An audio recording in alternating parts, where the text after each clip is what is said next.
Você conhece os povos que viviam na África do Sul antes da colonização? No episódio de hoje, vamos falar sobre como a África do Sul era antes da invasão europeia. Apesar do que muitas pessoas imaginam, as comunidades que habitam o território ao sul do continente africano possuíam seu próprio sistema de sociedade, bem definido muito antes da intromissão dos europeus. Eu sou a Maria Clara. E eu sou a Graziele Soares, e este é o episódio 2 do Projeto Megaleto, que nasceu do programa Bolsa de Complementação Educacional do Cefet-MG, a BCE, e tem como objetivo contar em forma de podcast a história da África do Sul e de seu maior expoente, Nelson Mandela.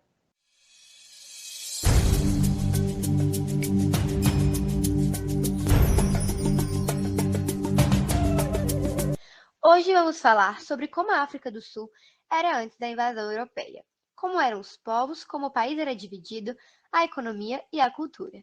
Graziele e eu sabemos que este é um assunto muito difícil. São informações que não encontramos facilmente na internet, seja em português, seja em inglês.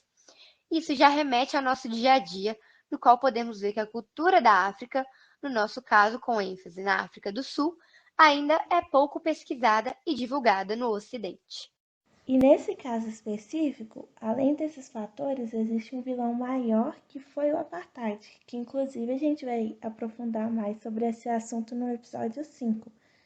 Então, quase não era possível achar informações escritas sobre os povos que viviam na África do Sul, pois além da tradição oral daquelas comunidades, os brancos que lá invadiram não levaram em conta as suas histórias. Tanto é que os pesquisadores da Organização Unida para a Educação, a Ciência e a Cultura, a Unesco, ao escrever sobre a história do continente africano, relataram a sua dificuldade em conseguir fontes históricas sobre a África do Sul. E, inclusive, existe um livro que chama História Geral da África do Sul, é o volume 4, que fala sobre a África do Sul entre o século XII ao século XVI, e inclusive ele está disponível gratuitamente na internet, a gente consegue achar até na biblioteca da Unesco. A gente vê relatos que os pesquisadores brancos antigamente da então África do Sul não estudavam a história dos povos originários, e como é citado na página 655 desse livro. Aí a gente vai passar agora o trecho. A história da África Meridional apresenta muitos problemas. Por isso, a Unesco, responsável pela História Geral da África, promoveu em 1977, em Gaborone, República da Botsuana, o encontro de um grupo de especialistas em historiografia da África Meridional. A atual situação política da região não favorece a pesquisa histórica. Devido ao apartheid, a história dos povos negros do sul do Limpopo foi menos estudada que a de outras populações africanas. Como já citamos, como era de costume de diversas comunidades do continente africano, os povos autóctones da África Meridional também tinham o hábito de contar suas histórias oralmente através de gerações. Na autobiografia de Nelson Mandela, Longa Caminhada até a Liberdade, no primeiro capítulo ele faz menção de que o pai dele o incentivava a estudar a história do seu povo e também contava para ele sobre os acontecimentos. O meu próprio interesse em história tinha razões antigas e foi incentivado pelo meu pai. Apesar de meu pai não saber nem ler nem escrever, ele tinha uma reputação de ser um excelente orador, que cativava suas audiências, entretendo-as e também as ensinando. Já falamos sobre os problemas em conseguir informações, mas o que sabemos sobre os povos originários da África do Sul? Desde quando eles habitavam aquela região? A ocupação naquela região reporta-se ao início do processo de desenvolvimento humano, segundo os registros arqueológicos. Artefatos do período Altiolense com idade entre 300 e 400 anos foram encontrados nas superfícies e em cavernas. Os marcos para essas pesquisas foram a descoberta do crânio de uma criança Taung, em 1924, descobertas de fósseis de hominídeos nas cavernas de Stanford e o trabalho realizado nas cavernas de Blombos, no sul do Cabo. Os povos originários da África do Sul eram diferenciados por grupos linguísticos pelos europeus. O primeiro grupo é o grupo dos Khoisan. Os Khoisan eram subdivididos entre os Khokoi e San. Eles também eram denominados pejorativamente de Otentontes e Bosquimanos, respectivamente. Os coicóis eram referência em pastoreio. Aqueles que, cerca de 2.000 anos atrás, adotaram um estilo de vida pastoril ovino e posteriormente bovino. Eles procuravam as pastagens entre a atual Namíbia e o Cabo Oriental, que geralmente estão perto da costa. Já os Sans eram caçadores-coletores e estavam adaptados aos ambientes locais e espalhados pelo subcontinente. Ainda na mesma época, agropastores de língua bantu começaram a chegar ao sul da África, trazendo consigo uma cultura da Idade do Ferro e de cultura domesticadas, mas vamos falar deles um pouquinho mais para frente. E depois de se estabelecerem na bem irrigada região costeira da África Austral, esses agricultores se espalharam através do Planalto Interior, onde eles adotaram uma cultura pecuária mais extensiva. As diferentes atividades que eles realizavam permitiam o compartilhamento dos territórios, e surgiram as chefias baseadas no controle sobre o gado, que deu origem a sistemas de clientelismo e, portanto, hierarquias de autoridade dentro da comunidade. Habilidades metalúrgicas desenvolvidas na mineração e o processamento de ferro, cobre, estanho e ouro promoveu o comércio regional e a especialização no artesanato.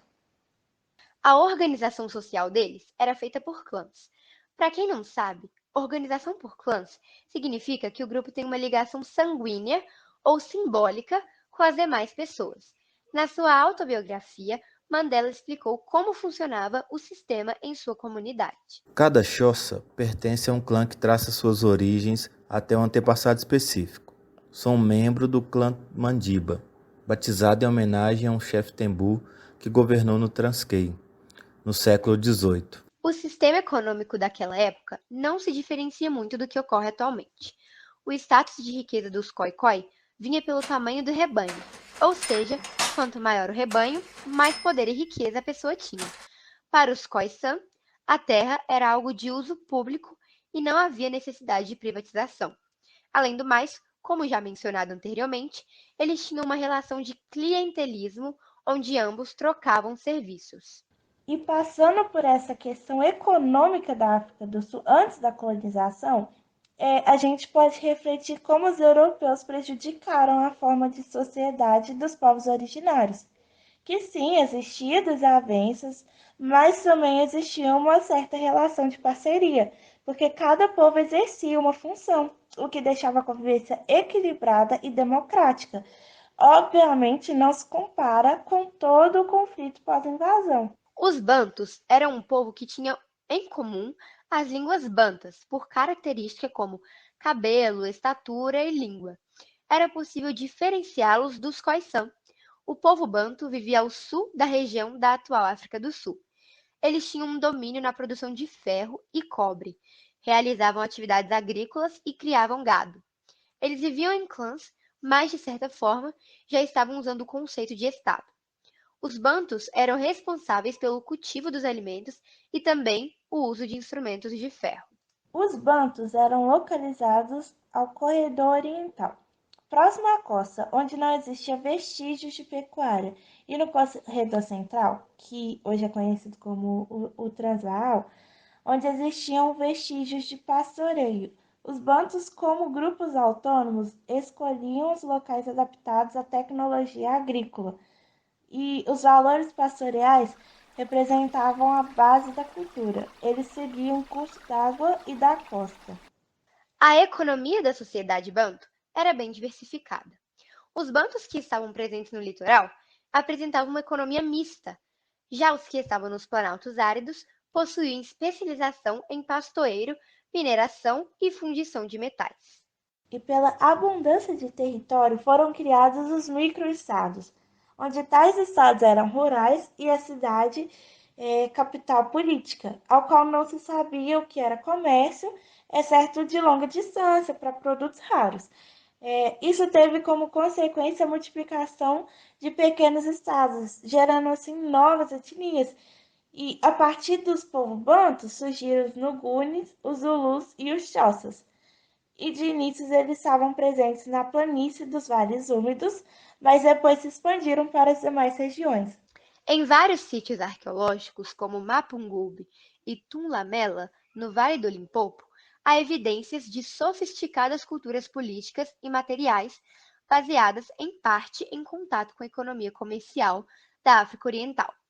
Essas culturas, que faziam parte de uma civilização africana mais ampla, antecedem a invasão europeia por vários séculos.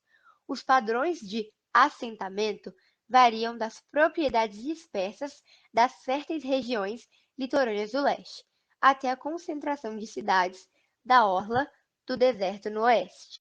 Então, esse foi o episódio que falamos sobre os povos originários da África do Sul, e eu espero que tenham gostado e que tenham aprendido um pouco mais sobre a cultura deles. Já dando um spoiler, no próximo episódio vamos falar da invasão europeia, seguindo de forma cronológica o assunto abordado neste episódio. E para mais informações, nos siga no Instagram, Projeto na Galeta, e não perca nenhum dos nossos episódios. Redação e edição de áudio, Graziele Soares. Edição de texto, Nelson Nunes. Locução, Maria Clara, Graziele Soares e Nelson Nunes. Tchau!